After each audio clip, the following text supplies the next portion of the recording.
This Naomi press situation has gotten very, very ugly.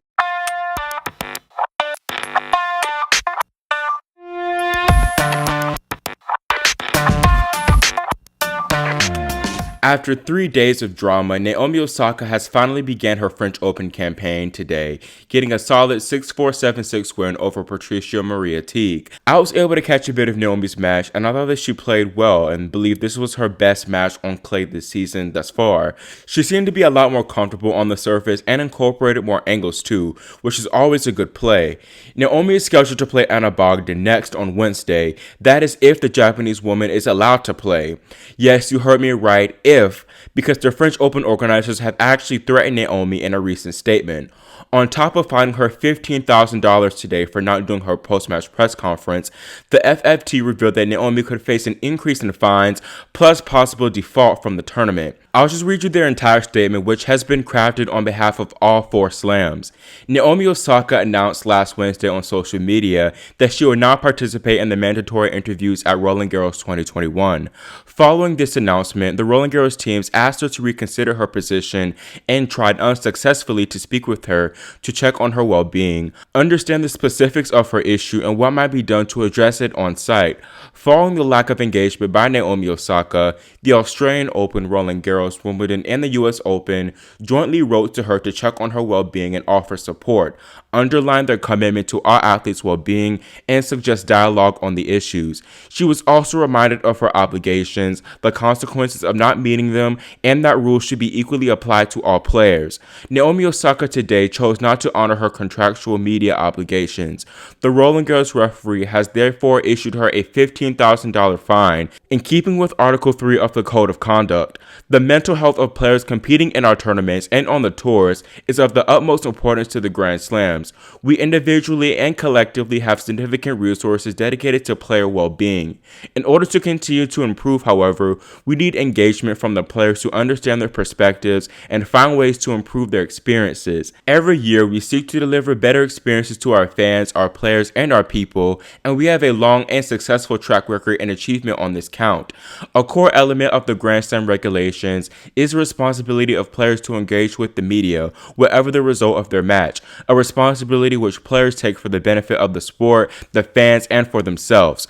These interactions allow both the players and the media to share their perspectives and for the players to tell their stories. The facilitation of media to a broad array of channels, both traditional and digital, is a major contributor to the development and growth of our sport and the fan base of individual players. We have advised Naomi Osaka that should she continue to ignore her media obligations during this tournament, she would be exposing herself to possible further code of conduct infringement consequences. Repeat violations attract tougher sanctions, including default from the tournament and the trigger of a major offense investigation that could lead to more substantial fines and future Grand Slam suspensions. We want to underline that rules are in place to ensure all players are treated exactly the same, no matter their stature, beliefs, or achievements. As a sport, there is nothing more important than ensuring that no player has an unfair advantage over another, which unfortunately is the case in this situation if one player refuses to dedicate time to participate in media commitments while the others all honor their commitments. Finally, all Grand Slams remain committed to continually reviewing and discussing opportunities together with the tours and the players to improve every aspect of the player experience, including with the media. But we consider this is only ever achieved through respectful and constructive discussions. So this is the tournament's first official statement after the whole boycott, and it seems like they are trying to work behind the scenes to get Naomi to change her mind. But according to them, since she was non-cooperative, they're pursuing greater action. I think it's interesting that the French said that them and the other Sims were trying to work with Osaka, but to no avail, because she actually did send the tournament an email where she says she's willing to work with the organizers. I think that Roland Garros and the Slams overreacted far too much. There was really no need for them to get all involved and threaten Naomi like this. But then again, this goes to show you how important the press and media obligations really is. I said this in one of my previous videos that there is a reason why so few players take the fine and just skip press altogether. It's as they said, is a mandatory obligation to them. And after doing more thought and listening to the French Open statement, I definitely understand their point in that they're trying to work with Naomi and trying to get her the help that she needs, because clearly there's something going on mental health-wise. But I guess it's frustrating to them that she doesn't want to still do press. I think that eventually she is going to have to do the press, especially since they're threatening to default her from the entire tournament.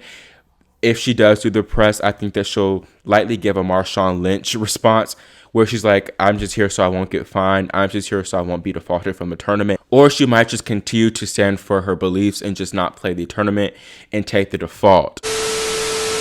So you all, quickly kind of cutting back in, while I was editing, I came across a tweet by Ben Rothenberg where Naomi's sister Maria Osaka made a Reddit post where she provides more insight about Naomi's decision to not do press. So I'm just going to read you the Reddit post, which reads, "Hi, I'm Mari Osaka. So it's a little hard for me to see all the different opinions from everyone and not being able to share Naomi's side even just a little bit.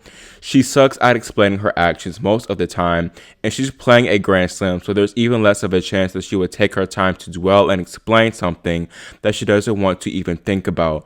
Right now, she just wants to solely focus on her matches and the tournament. Naomi mentioned to me before the tournament that a family member had come up to her and remarked that she's bad at clay. At every press conference, she's told that she's had a bad record on clay. When she lost in Rome at the first round, she was not okay mentally. Her confidence was completely shattered, and I think everyone's remarks and opinions have gone to her head, and she herself believed that she was bad on clay. This isn't true, and she knows that in order to do well and have a shot at winning Roland Garros, she will have to believe that she can. That's the first step any athlete needs to do, believe in themselves.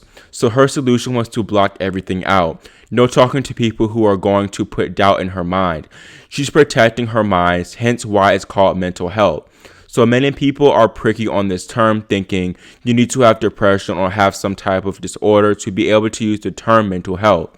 I don't know what she's going to do in the future when the tournament pushes back and threatens to default her, but I fully support my sister's actions because she's just trying to do what's best for her.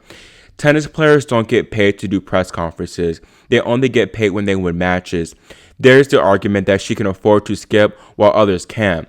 What if they want to, and she's setting the precedent so that they can in the future if they wanted to? When I lost my one WTA match where I had to do a press conference afterwards, I broke down in the room, unfortunately, and then saw headlines after of me crying. It was embarrassing, and it's forced on players. Some can take it, and some struggle with it. Thanks if you took the time to read my thoughts. I hope it gives more clarity to those of you that feel the need to judge others harshly when they don't follow the rulebook." So that was Mari's statement on Reddit, and apparently she actually deleted the statement and put up a new one which reads, "Okay, so I effed up. My words are coming across so horribly to a lot of people who think taking care of mental health is strategic. I didn't emphasize the fact that Naomi is dealing with a ton of crap and honestly fighting for the care of mental health in my post, so now a lot of people are taking it as she doesn't want to hear criticism. I'm sorry, Naomi, I probably made the situation worse." So that was very messy. I'm not going to lie. But I think it's good that Mari did make this post because it provides more insight and clarity onto why Naomi exactly is doing this boycott. I thought that there's a lot more stuff going on, but it seems to just come down to her not feeling confident about her game on clay, and that's understandable. However, I do have to say that I think she does need to kind of deal. I don't know if deal with it is the right thing. I guess that's basically what I'm saying.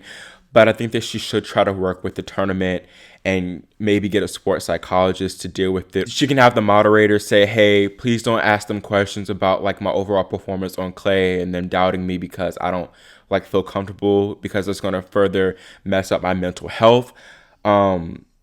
I don't know if this was the right decision, to be honest, in her boycotting this.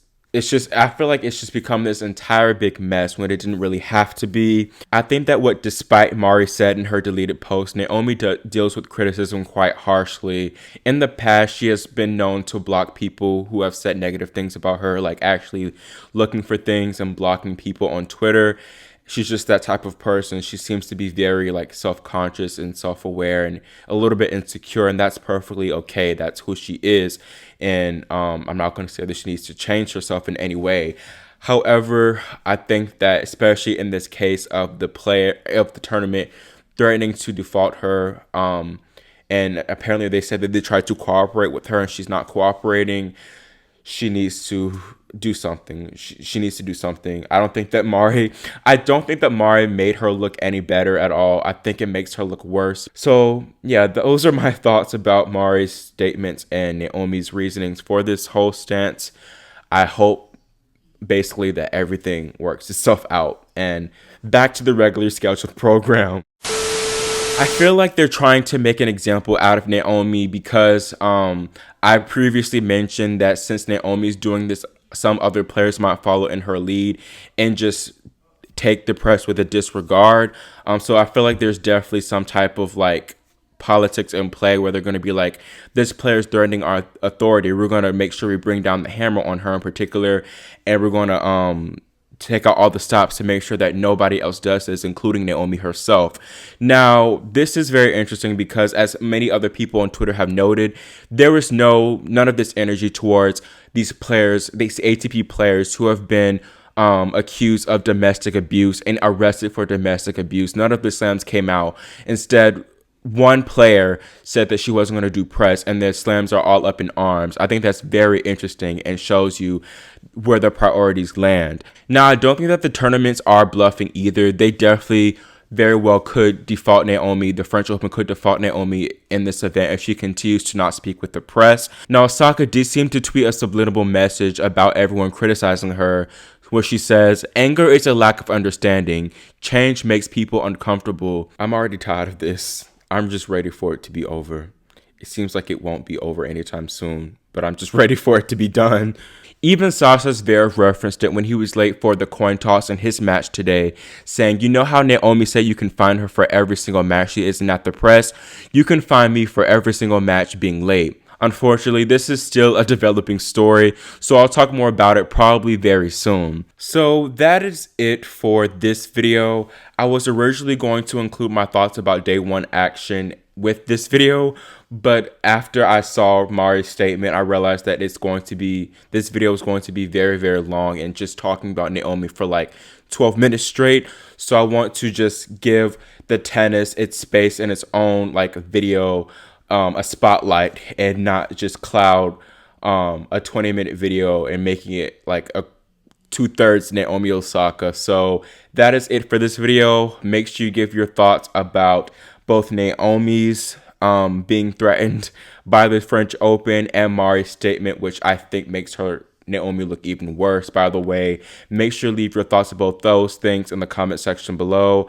Also, make sure you subscribe and click the notification bell so you're notified whenever we post the second video where I talk about the day one action, which should be coming very soon if it's already not out by now by the time you're seeing this video. So thanks for watching, and we'll see you next time here on Grand Slam Tennis News Today.